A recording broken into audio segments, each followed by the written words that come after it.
configuração de IP no CentOS, certo? Então a maioria, quando começa a pesquisar esse tipo de coisa, encontra o seguinte comando: if config, não é? É o primeiro comando que vocês descobrem aí, né? Então a gente sabe que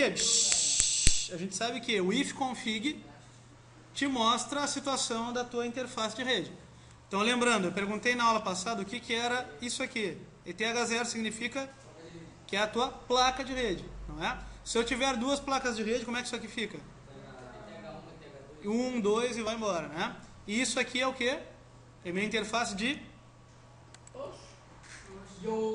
loopback. L0, tá? Na verdade aqui é LO, né? LO seria loopback. É uma interface onde eu posso acessar o IP local da máquina. O que é o IP local? Ele é usado geralmente para te testar aplicações que precisam de rede, mas que tu vai acessar a tua própria máquina. Certo? Que IP seria esse? Esse aqui seria um exemplo, 127.0.0.1. Esse é o endereço local da máquina. A gente vai usar ele em algum momento, tá? O que mais? Uma maneira de fazer isso é usando o if config. Que mais? A interface e o IP que eu quero. Digamos, 192.168.200.30. E a máscara de rede, né? Netmask 255.255.255.0.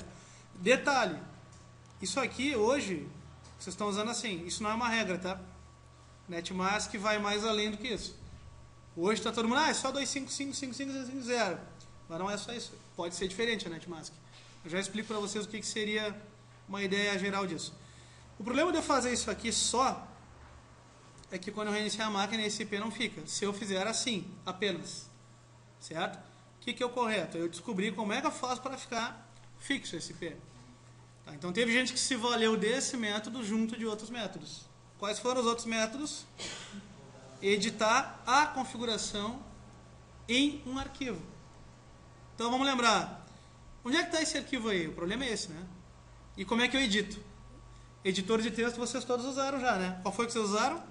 O Nano. Então agora eu tenho que saber o lugar onde está esse arquivo aí. Qual é o lugar que vocês acharam? Sysconfig. Não funciona. Porque tem que botar barra. Opa, verdade. Que mais?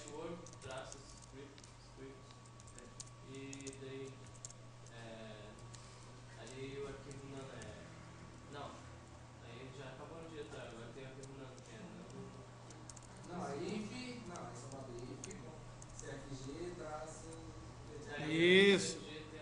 ETH0. Eu também fiz igual o Ricardo. Eu entrei na pasta do CD e depois eu abri do Nano.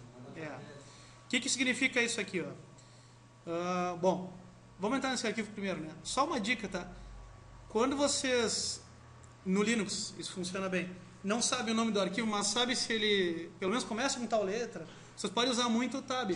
Só que eu não sei se vocês já usaram o tab de mais de uma maneira. Assim, ó, o tab, além de completar, se vocês colocam barra diretório e começam a dar tab ainda, ele lista o que está dentro.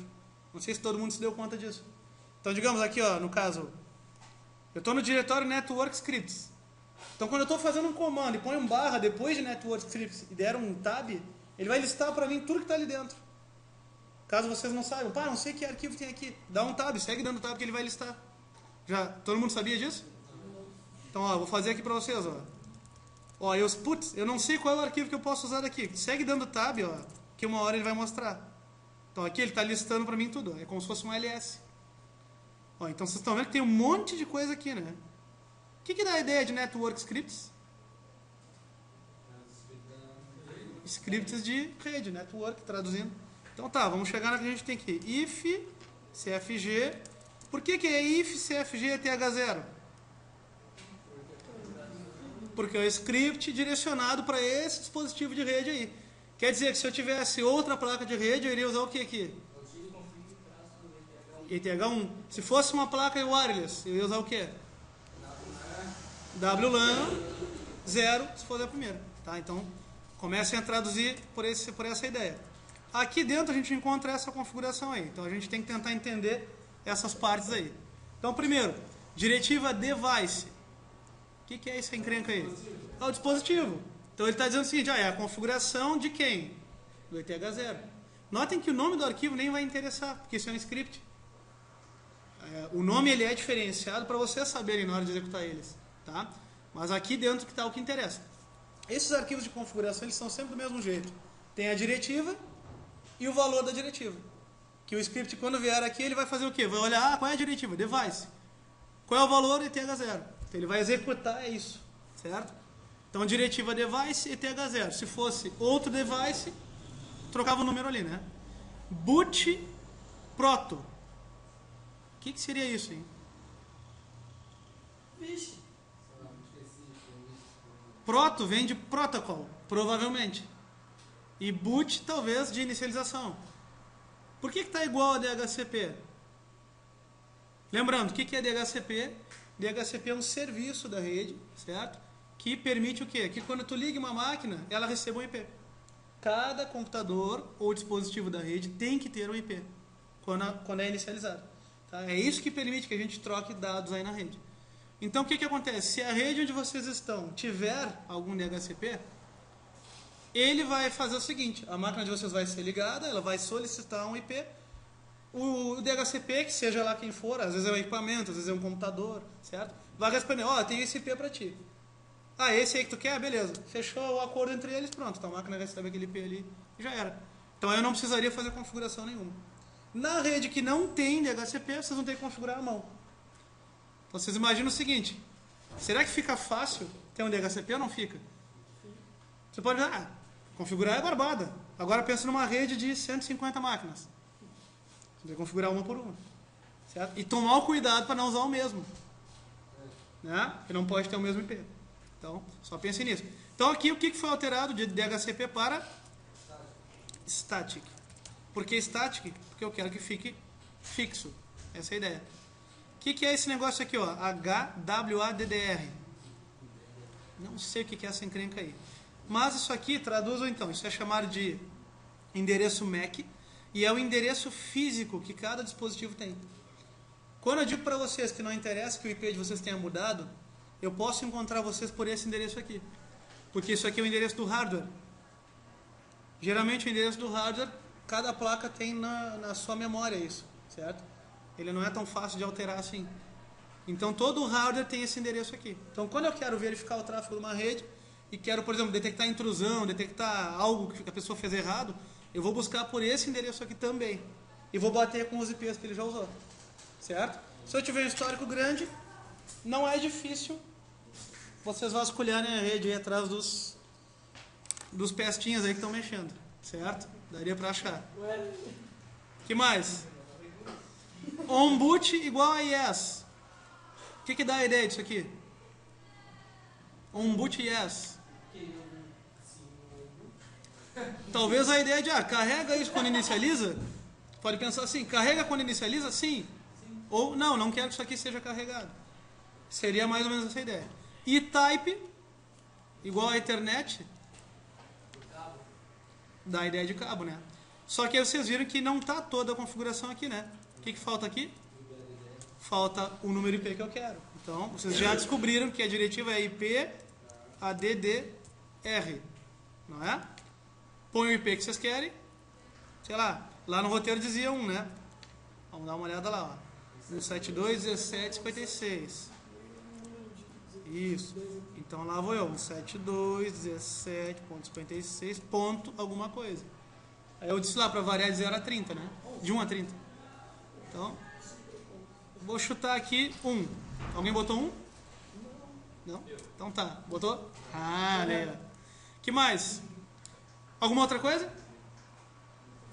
Alguém botou alguma outra coisa? Tá, vocês poderiam usar qualquer um. Eu botei 30. Alguma outra coisa que vocês tenham usado na configuração desse arquivo aqui? O NetMask. NetMask?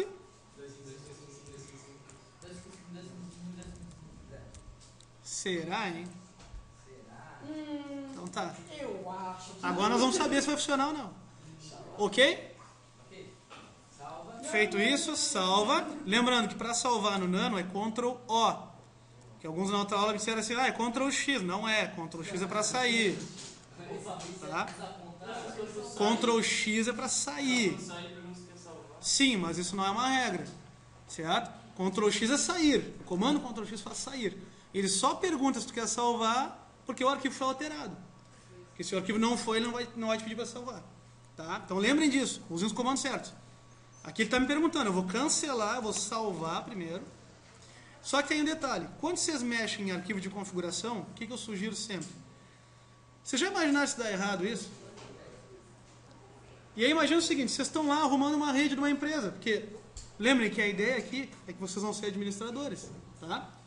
Vocês vão ser responsáveis por manter uma estrutura X aí funcionando. E se der errado, alguém vai cobrar de vocês. Estão pagando vocês para manter o negócio funcionando, né? Então, ó, te rala, te vira aí, ó, fulano.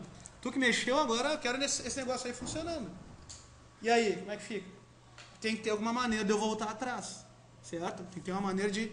Pô, se eu configurei errado, eu quero voltar tudo para o que estava antes, pelo menos, para eu não me encrencar aqui, né? Então, qual é a ideia? Sempre gera um backup. O que é gerar um backup? Salva isso aqui com outro nome, ou copia o arquivo com outro nome. A gente pode fazer das duas maneiras. Ó. Se for salvar, só no nome ali, você só tem que cuidar para colocar com um nome diferente. Sugestão, o mesmo nome, .back. Por que back? Back vem de backup. Perfeito. Certo? Então isso vai ser o .back. Ó. Só que é o seguinte, .back tem que ser o arquivo que eu não alterei, né? Então eu vou cancelar, certo? Vou cancelar, vou sair sem salvar e vou fazer a coisa certa. O que é a coisa certa? Antes de fazer, eu vou copiar o arquivo. Como é que copia?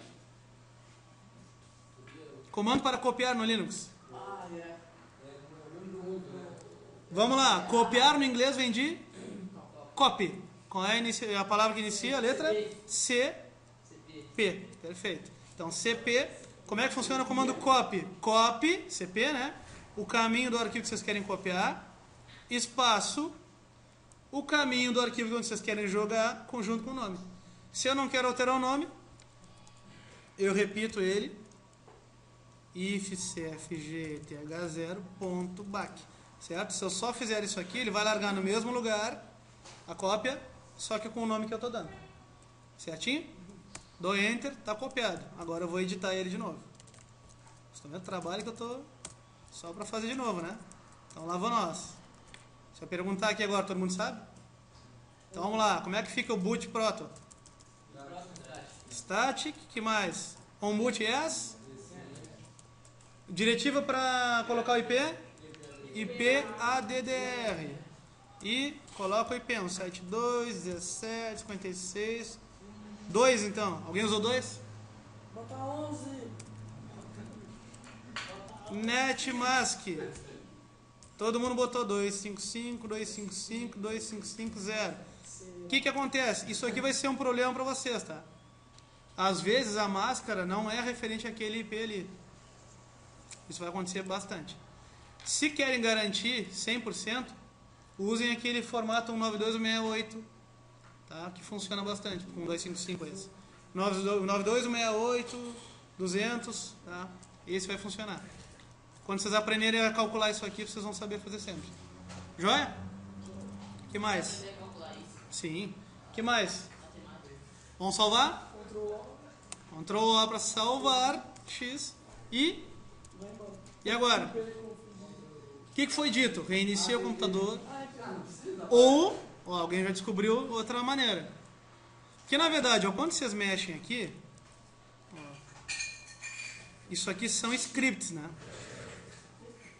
Então, se são scripts, daqui a pouco eu posso pensar assim, pô, isso aqui manipula a rede, né? Manipula a rede da máquina.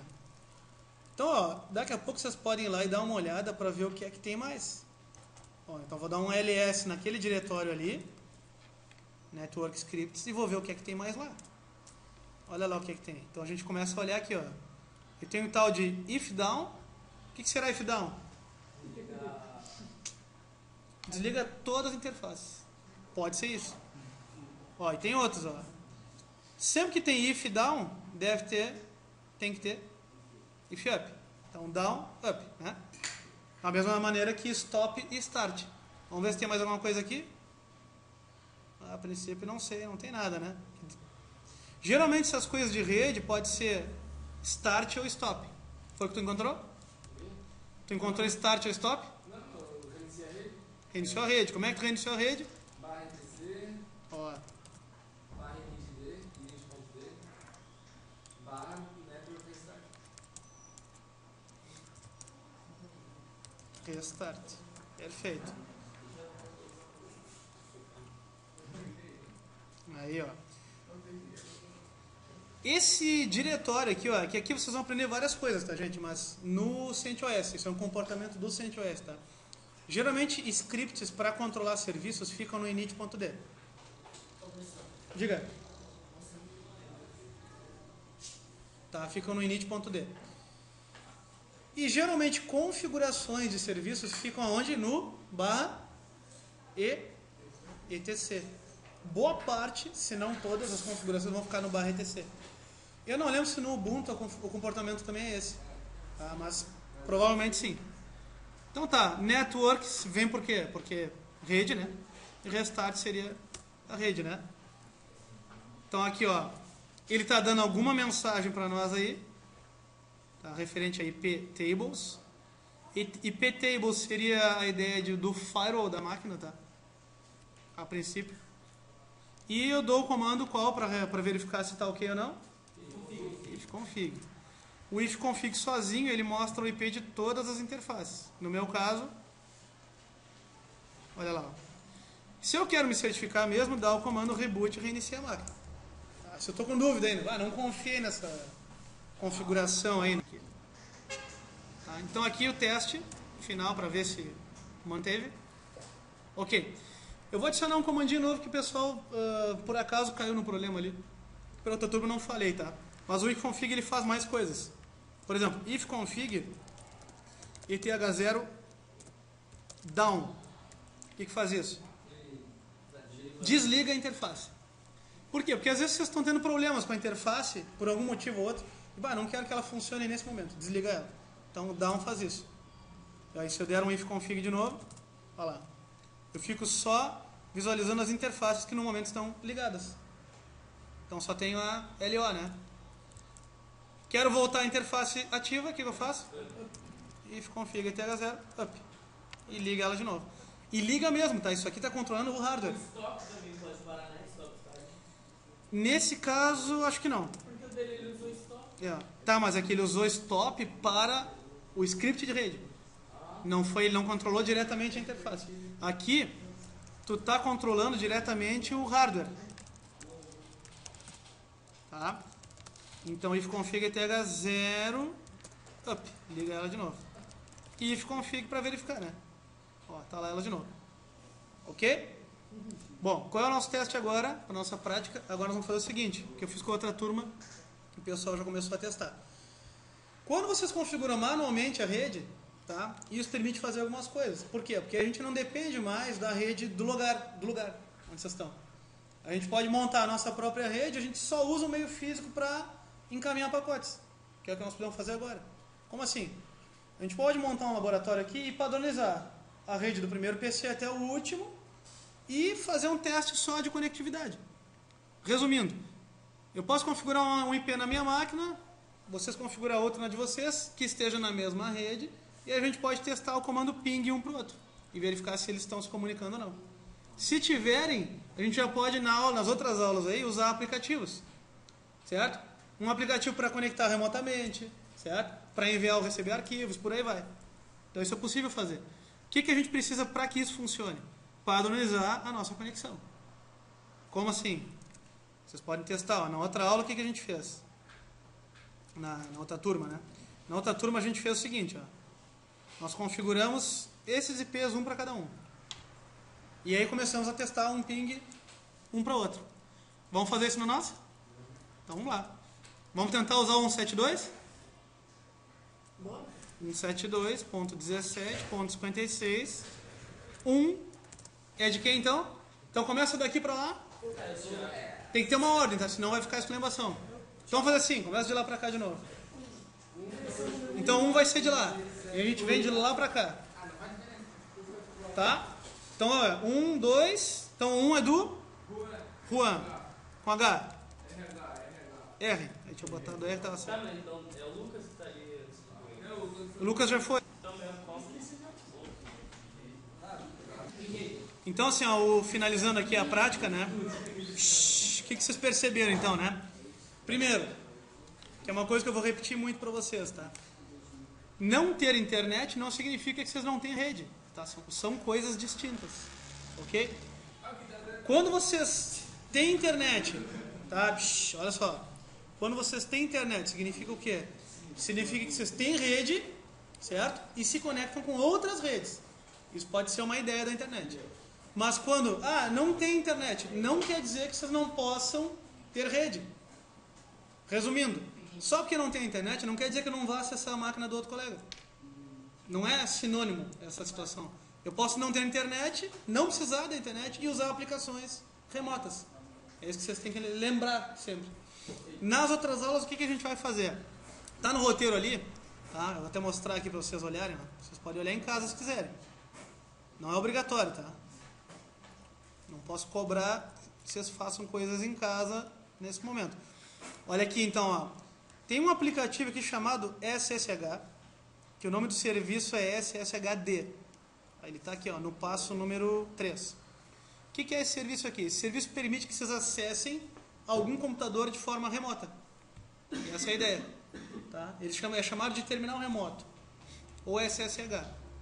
O que vai acontecer? Na aula que vem a gente faz uma prática de novo e brinca com esse serviço aqui. Então, digamos, eu quero acessar o computador de uma rua. Eu pego o IP dele, uma rua vai ter que criar um usuário e senha para mim, ou eu tenho que saber o usuário e senha dele, para eu poder acessar e usar alguma coisa. Certo? Então essa vai ser a nossa prática aí. Para instalar o serviço eu já deixei a ideia aqui, tá? Olha aqui, ó, gerenciador de pacotes Yum. Então eu coloquei o comando já, ó, Yum install, nome do serviço. Ok? A aula que vem a gente conclui então essa parte aí de configuração, só para a gente poder instalar serviços nas nossas máquinas. Ok? Então tá.